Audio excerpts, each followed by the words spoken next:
Periodicity वाला chapter है ना, ठीक है, इसमें मैं आपके साथ बहुत ज्यादा बैक एंड फोर्थ रखूंगा, ठीक है, because a lot of the things we already done. कुछ कुछ कुछ नई चीजें हैं, कुछ कुछ ऐसे रिएक्शन हैं जो शायद आपको याद करने पड़ जाए, वरना I feel like most of this is very very, कि मतलब बहुत आसानी से इसको याद रखा जा सकता है, बिकॉज हम ऑलरेडी बहुत सारी चीजें करके आ चुके हैं। एंड देन फर्दर बहुत सारी चीजें इसमें आराम से डिड्यूसेबल है, बड़े आराम से आप डिड्यूस कर सकते हो। आपको कुछ कुछ कुछ कुछ बातें समझ में आ जाएंगी, आप आराम से पूरे टॉपिक को डिड्यूस कर सकते हो। सो मेरी टेक्निक इस टॉपिक को पढ़ाते हुए क्या होगी, मैं आई विल बी आस्किंग, मैं रैपिड फायर क्वेश्चंस पूछता रहूंगा। So I want you all to be very very ready. भाई हमने सर को आंसर करना है, ठीक है, चैट में आप जो है वो जैसे ही मैं कुछ पूछूं you put the answer down. तो हम इस टॉपिक को इस तरीके से क्लियर करेंगे ताकि आप लोगों को समझ में आए और कोई पता हो कि मुझे याद क्या क्या करना है, what do I really need to remember and what are the things that I can easily reduce right off the back, मुझे वो याद करने की जरूरत नहीं है, ठीक है। पीरियोडिसिटी में हम किस पीरियड को डिस्कस कर रहे होंगे, पीरियड 3 को डिस्कस कर रहे होंगे, लेकिन इसका मतलब ये नहीं है कि एग्जामिनर पीरियड 3 ही सिर्फ पूछेगा, ठीक है। पीरियड 3 ही सिर्फ पूछेगा, वो पीरियड 2 भी पूछ सकता है, पीरियड 1 भी पूछ सकता है, पीरियड 4 पीरियड 5 भी पूछ सकता है। कैसे पूछेगा, एक एजुकेटेड गेस। जैसे हमने देखा था, हमने ग्रुप 17 में क्लोरीन ब्रोमीन और आयोडीन पढ़ा था, लेकिन एग्जामिनर ने एस्टेटीन का क्वेश्चन भी दिया हुआ है ना। तो इट वाज अ डिड्यूसिबल क्वेश्चन, भाई डिड्यूस कर दो क्या हो रहा है क्या नहीं हो रहा। सो डोंट गेट कंफ्यूज, अगर कोई और पीरियड का कोई सवाल आ गया है, इसका मतलब ये नहीं आपको कम चीज पढ़ाई गई है, इसका मतलब ये है कि आपने एक एजुकेटेड गेस करना है, ठीक है। So let's start discussing this chapter periodicity. हमारा मेन फोकस इस चैप्टर को पढ़ते हुए पीरियड 3 ही होगा। So trend in the atomic radius. अच्छा, एटॉमिक रेडियस को अक्रॉस द पीरियड क्या होता है, what happens to the atomic radius across the period, increases और डिक्रीजेस, क्या याद है आप लोगों को। Atomic radius decreases across the period, और इसकी एक्सप्लेनेशन क्या थी, it comes through 3 pointers. Nuclear charge increase करता है डिक्रीज करता है across the period, nuclear charge increases. What happens to the shielding, what happens to the shielding, constant, same, shielding remains constant, ठीक है। तो फिर क्या होता है, as a result the valence electrons experience a stronger pull, because nuclear charge increase कर रहा है और कोई बचाने वाली कोई शील्डिंग है ही नहीं, right. So they experience a stronger pull, a stronger nuclear charge, therefore वो इनवर्ड पुल हो जाते हैं, एंड देयरफॉर ये atomic radius decreases across the period. अगर आपको ये दिखाना हो तो मैंने आपको पहले भी ये ग्राफ एक दफा करवाया हुआ है। Don't draw it like a straight line, क्योंकि मैं आपकी स्ट्रेट लाइन एक्सटेंड करके मैं इसके इंटरसेप्ट्स ला सकता हूं। So you're not going to draw it like a straight line. Instead, you're going to draw it like a reciprocal graph, कि ये कुछ ऐसा है, ठीक है, ताकि एग्जामिनर इसको एक्सटेंड करके वहां मिला ना सके और क्लोरीन को एक्सटेंड करके यहां ना मिला देंगे। You draw it like something like this, a reciprocal graph, ठीक है। इसको रेड से बना लेते हैं, मैं सारे ग्राफ्स रेड से बनाऊंगा। सो समथिंग लाइक दिस, ठीक है। Don't go and draw straight line, गलत कर देगा वो examiner. Then let's come to the trend in ionic radius. उससे पहले तो ये डिस्कस कर लेते हैं कि ये सारे एलिमेंट्स कौन कैसे कैसे आयंस बनाते हैं। सोडियम का हम सबको पता है प्लस होता है, Mg का 2 प्लस, एल्यूमिनियम का 3 प्लस, सिलिकॉन का क्या होगा,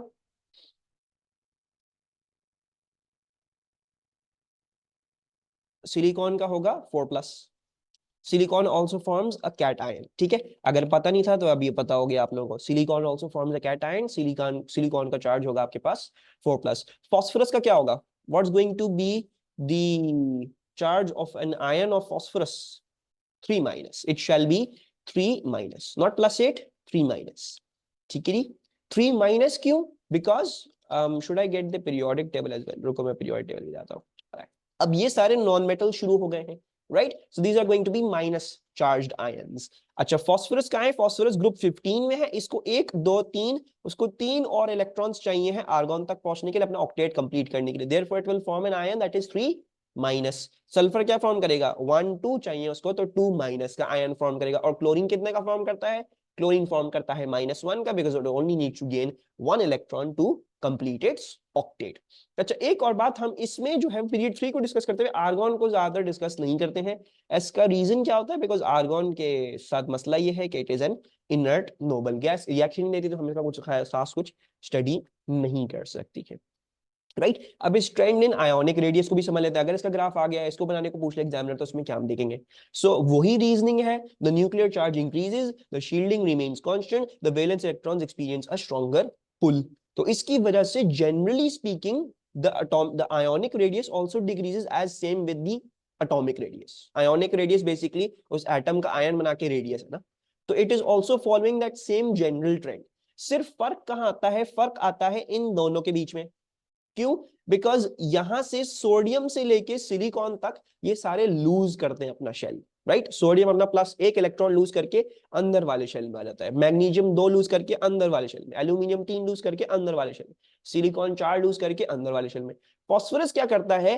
फॉस्फोरस लूज नहीं करता शेल, वो अपना शेल में इलेक्ट्रॉन्स भर लेता है किसी और से लेके। इसी तरह सल्फर भी, क्लोरीन भी, राइट? सो बेसिकली ये जो पीरियड 3 वाले हैं, इनके आयंस 2 शेल के हैं। These ions are of 2 shells, whereas these ions are of 3 shells. ये तो उसी उसमें भर लेते हैं, अपनी ऑक्टेट वैसे ही कंप्लीट कर लेते हैं, राइट? सो जनरल ट्रेंड वो ये डिक्रीज ही करेगा, लेकिन सिर्फ और सिर्फ सिलिकॉन और फास्फोरस के बीच में बहुत बड़ा एक इंक्रीज आएगा। ओनली द फैक्ट बीइंग, क्योंकि ये शेल 2 है, 2 शेल्स हैं इसमें, इसमें जो है वो 3 शेल्स होते हैं। So the cations have 2 shells, the anions have 3 shells. तो how is the graph going to look like? The graph is going to look like जैसे हमने देखा, सोडियम टू सिलिकॉन डिक्रीज करेगा, सोडियम टू सिलिकॉन डिक्रीज करेगा, लेकिन फिर silicon to phosphorus बहुत बड़ा जंप आएगा, एंड देन वही ट्रेंड फॉलो होगा जैसे एटॉमिक रेडियस में डिक्रीज कर रहा था, तो यहाँ पे भी डिक्रीज करेगा। This is going to be that thing, ठीक है? This is the graph for the trend in ionic radius. ये समझ में आया सबको? कोई प्रॉब्लम इसमें? ओके, आगे चलते हैं। ट्रेंड इन आयोनाइजेशन एनर्जी। आयोनाइजेशन एनर्जी आपको याद होगी, ट्रेंड क्या था? वही चीज, nuclear charge increases, shielding remains constant, atomic radius decreases. Therefore generally speaking ionization energy increases across the period, right? Generally speaking ionization energy increases across the period, but कुछ anomalies थी, और मैंने आपको बोला था आपको ये ग्राफ की anomalies याद होनी चाहिए है। तो अनोमलीज कहां पे थी? Which groups use to show you anomalies? किन, अगर इन इन एलिमेंट्स में आपको बोलूं मुझे आइडेंटिफाई कर दो किन दो के बीच में अनोमलीज आएंगी, तो विच आर दोज? यस, एक होगा मैग्नीशियम और एल्यूमिनियम के बीच में, बिल्कुल, और यस दूसरा होगा आपके पास फॉस्फोरस और सल्फर के बीच में। मैग्नीशियम और एल्यूमिनियम के बीच में क्यों? बिकॉज ये होता है S2, वो होता है P1, right? And we know that S2 is a lower energy orbital than P1. S is a lower energy orbital than P1, so therefore taking out an electron from S is requires much more energy. Whereas phosphorus और sulfur को देखते थे, तो इनमें क्या था? ये होता था P3, whereas this would be P4. इसमें आ जाता था स्पिन पेयर रिपल्जन वाली कहानी कि भाई 2 इलेक्ट्रॉन्स एक ही छोटे से खाने में बंद है करीब करीब, तो उन इलेक्ट्रॉन में से एक इलेक्ट्रॉन को निकालना ज्यादा आसान होगा because of spin pair repulsion. So इसका ग्राफ कैसे बनता था?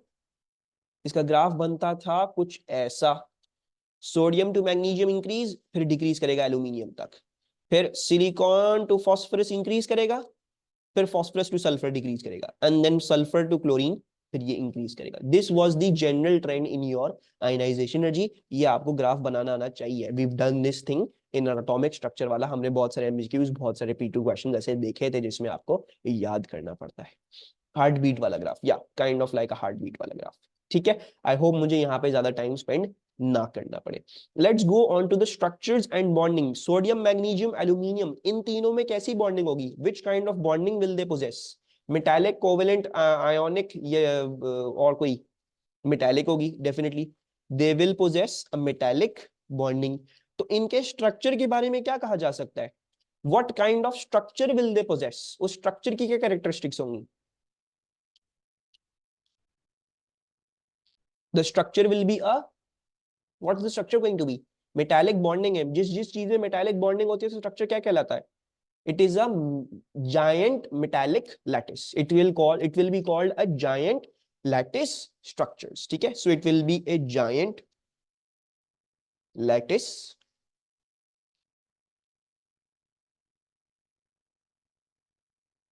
metallic structure. और किस किस चीज का जायंट होता था structure, do you remember? What other kinds of bonding had giant structures? Ionic Modi थी। आयोनिक और कोवलेंट में भी जायंट पॉसिबल है। आयोनिक में क्या था, आयोनिक में भी जायंट हमेशा होती है, वो जायंट आयोनिक लैटिस स्ट्रक्चर हो जाता है।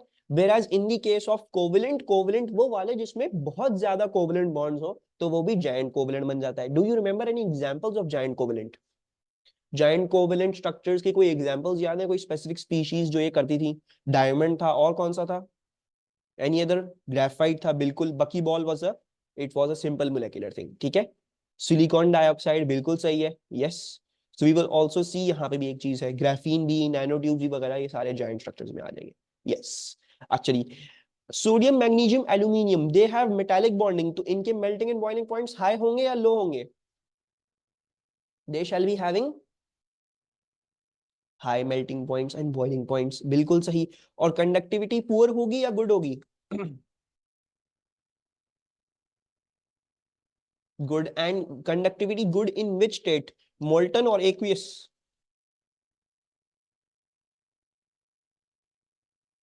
Molten, it shall be good conductivity in every state. ये मेटल्स हैं, ठीक है जी। तो आप इनकी गैसेस भी बना दोगे तो इनके पास फ्री मूविंग इलेक्ट्रॉन्स होंगे, so therefore they will always conduct very very very well. Yes, this was a trick question definitely. Silicon, silicon का जो स्ट्रक्चर है, इसका स्ट्रक्चर भी जायंट कोवेलेंट है, ठीक है। This also exist as a giant covalent structure, ठीक है जी। और अगर ये जायंट कोवेलेंट स्ट्रक्चर रखता है तो इसका मेल्टिंग एंड बॉइलिंग पॉइंट क्या होगा? Yes, the silicon, silicon high होगा, इजी पीजी, बिल्कुल ऐसा ही होगा। मजीद एक और बात हमने क्या याद रखनी है सिलिकॉन के बारे में, silicon is a semiconductor. What do we mean by a semiconductor? Semiconductor ऐसे मटेरियल्स होते हैं जिनकी जिनके साथ आप कुछ कुछ करके उसकी कंडक्टिविटी या तो बढ़ा सकते हो या तो डिक्रीज कर सकते हो, ठीक है। This is known as doping of silicon. Silicon को आप डोप कर सकते हो विद सर्टेन मटेरियल्स, तो उससे उसकी कंडक्टिविटी बढ़ भी सकती है और डिक्रीज भी हो सकती है। यानी ये आप अपनी मर्जी का कंडक्टर बना सकते हो सिलिकॉन को। This is a very very important material, और आज की majority of electronics is based on this material, the silicon, ठीक है जी। डोपिंग इलीगल है, वो वाली डोपिंग नहीं, सिलिकॉन की doping is very much legal and is used everywhere, ठीक है। All of your mobiles, your computers, everything that you're using that works digitally, ठीक है जी, उन सब में ये सिलिकॉन है, and it doped in one form or the other to produce very very complex systems which allow you to do everything जो आज हो रहा है आजकल, ठीक है। फास्फोरस, सल्फर और क्लोरीन पे आ जाते हैं, इनके अंदर बॉन्डिंग कैसी होगी? What kind of bonding is are they going to have? Covalent होगी, इनमें बॉन्डिंग जो है वो कोवेलेंट होगी। और इनके स्ट्रक्चर कैसे होंगे?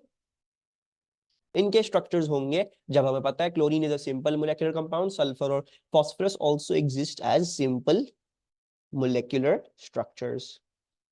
तो भाई melting points, boiling points high होंगे या लो होंगे?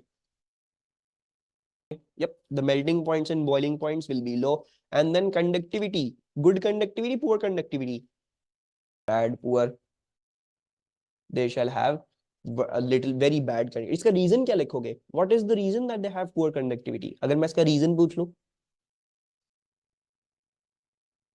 no free ions, so you'll write no free moving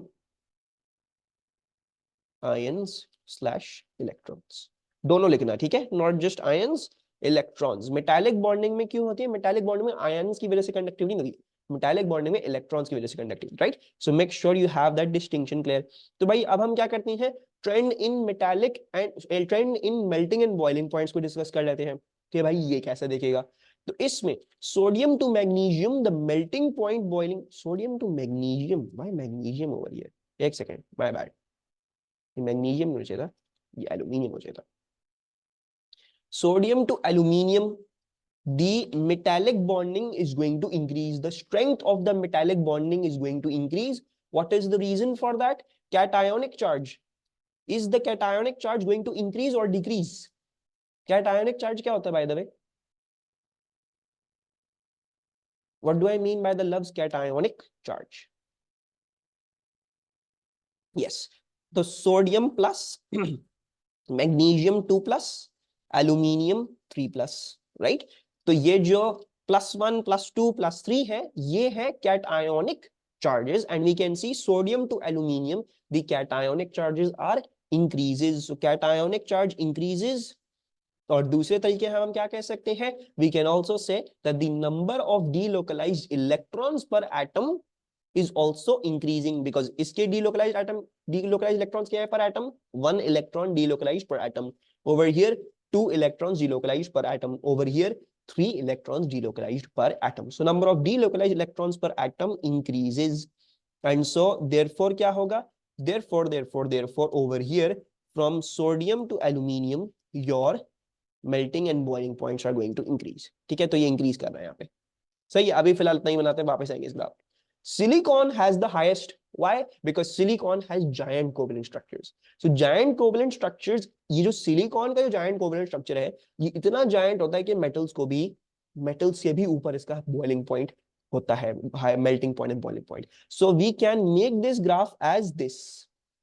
हम सोडियम से लेके सिलिकॉन तक का ग्राफ ऐसे बना सकते हैं कि सिलिकॉन पे आपकी पीक आ जाएगी ग्राफ, राइट।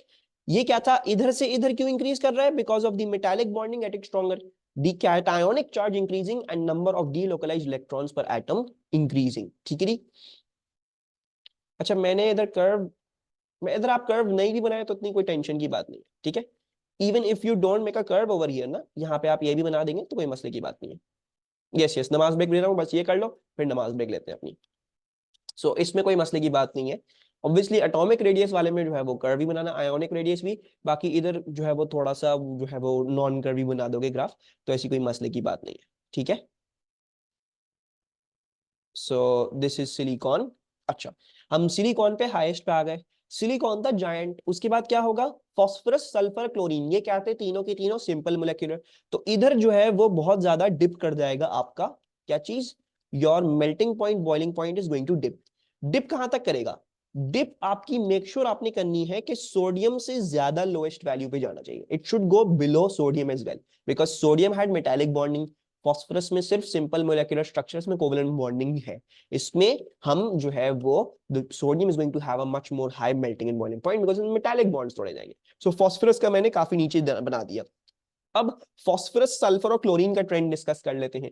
पहले तो ये बताओ, आप लोग बोल रहे थे कि ये सिंपल कोवलेंट स्ट्रक्चर था, सिंपल मोलेक्युलर स्ट्रक्चर था, इसमें कौन सी काइंड ऑफ फोर्सेस तोड़ी जा रही हैं, which kind of forces are being broken over here, covalent bonding, ionic bonding या मेटालिक बॉन्डिंग। जब कोवलेंट सिंपल मोलेक्युलर की बात कर रहे हो तो कौन सी फोर्सेस तोड़ी जाती हैं, कोवलेंट तोड़ी जाती हैं, पक्की बात है, कोवलेंट तोड़ूंगा सिंपल मोलेक्युलर में, नहीं, सिंपल मोलेक्युलर में क्या टूटता है, इंटरमोलेक्युलर फोर्सेस टूटती है। ठीक है, रुवेफा ने सही आंसर दिया था, रुवेफा ने फिर उसके बाद अलग कर दिया। भाई सिंपल मोलेक्युलर में तो इंटरमोलेक्युलर फोर्सेस देखते थे ना, तभी तो इंटरमोलेक्युलर फोर्सेस पढ़ी थी। In the simple molecular compounds the forces that can break are, that the forces that break are the intermolecular forces। हाँ, तो ऑप्शंस तो मैं गलत दूंगा, you have to be confident about that। So the forces that are supposed to be broken are the intermolecular forces। इन तीनों में कौन सी kind of intermolecular force strongest intermolecular force होगी,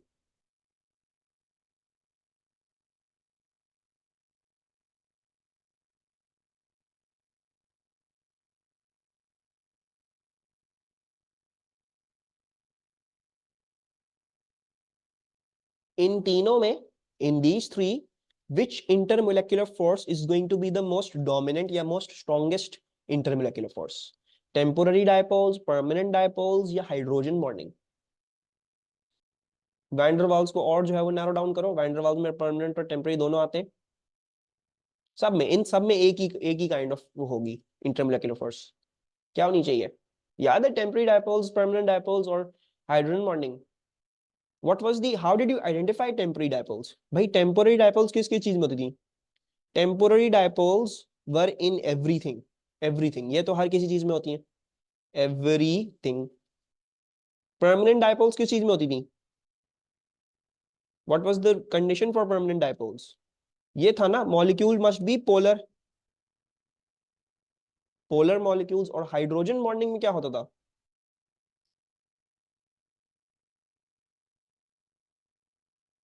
it should be H bonded to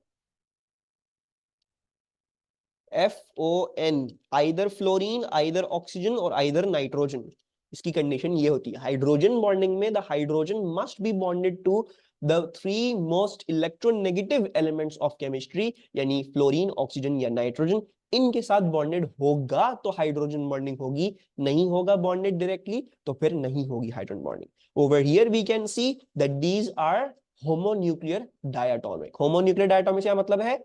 जो molecule है उसमें सारे के सारे एक ही न्यूक्लियस के, एक ही एटम के एलिमेंट्स हैं, therefore homonuclear homonuclear diatomic homonuclear molecules नहीं है। ठीक है, so they are going to have temporary dipoles. इनमें इनमें कोई पोलैरिटी नहीं है, they are temporary dipoles. All three of them shall have temporary dipoles. अब इधर आ जाते हैं वापस। सो डिक्रीजेस बिटवीन, एक सेकेंड, हमने लिखा, हाँ, decreases between phosphorus and silicon. तो फिर आपके पास P4S8 और आपका जो Cl2 are simple molecular only have temporary dipoles. They only have temporary dipoles. Further क्या था? सल्फर का फॉस्फोरस से बड़ा होगा और फॉस्फोरस का क्लोरीन से बड़ा होगा। What's the reason for that? मैं कैसे इतने श्योरिटी के साथ बोल सकता हूं कि सल्फर की टेम्पररी डायपोल्स फॉस्फोरस से ज्यादा स्ट्रॉन्ग है और फॉस्फोरस की टेम्पररी डायपोल्स क्लोरीन से ज्यादा स्ट्रॉन्ग है? Can you think of reason for that?